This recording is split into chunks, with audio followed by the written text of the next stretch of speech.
Ibu Reni, ini hamil, memang benar hamil, tapi ini kehamilannya mengalami ancaman keguguran. Makanya ada ngeflek ya, warnanya merah kecoklat-coklatannya. Ini kalau misalnya Ibu lihat, ini rahim, ini kantong kehamilan, ini calon bayinya. Ya, jadi ini memang suatu kehamilan yang memang saya bilang berisiko terjadi keguguran. Makanya ini kita berusaha untuk menjaga sebaik mungkin. Ada beberapa hal yang harus dijaga.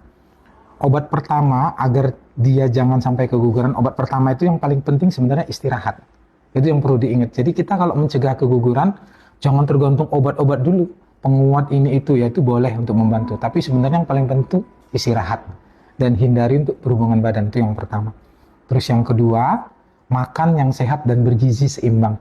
Hindari makan makanan yang nggak sehat. Maaf ya, misalnya makan makanan yang terlalu manis, makanan minuman manis, makanan minuman kemasan, ultra processed food itu yang kemasan-kemasan, sosis, nugget, segala macam. Pokoknya makan yang sehat. Ikan, telur, tahu tempe, kacang-kacangan, susu itu dimakan. Itu yang kedua. Terus yang ketiga, Bapak merokok. Berhentilah, jangan kena kepaparan dia. Ini penting sekali, serius. Ya, sering sekali paparan asap rokok itu bisa berakibat ke kesehatan bayinya. Makanya bayi bisa keguguran itu benar, lahir cacat itu bisa dari kita.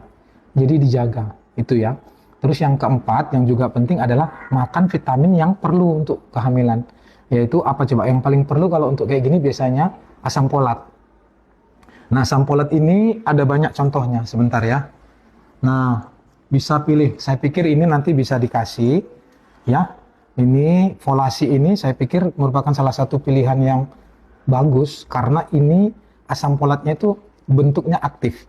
Asam folat itu kan dia ada yang biasa, ada yang bentuk aktif. Kalau yang biasa itu dia harus diubah oleh tubuh supaya bisa diserap.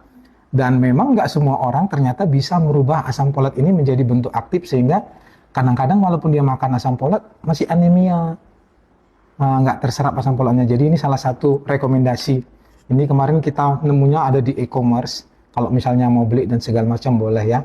Dan kalau saya sih nggak terlalu masalah mau produk apapun nggak ada masalah. Cuman ini salah satu rekomendasi karena saya pikir komposisinya lengkap dan yang kedua itu tadi asam folatnya bentuknya yang aktif. Kadang-kadang tapi sebagian orang kalau makan obat itu kan mual tuh. Kadang-kadang muntah, kadang nggak enak. Caranya nanti kalau makan vitamin itu supaya jangan mual habis makan besar. Misalnya habis makan sore makan. Kalaupun masih tetap mual, atau cara yang kedua tuh begini, pokoknya jangan perut kosong. Atau cara yang kedua begini, makan 4 suap, habis itu dimakan obatnya, habis itu ditimpah makan lagi. Gitu ya. Pokoknya jangan terlalu khawatir, insya Allah kalau ini rezeki kita, dia akan sehat dan bertahan.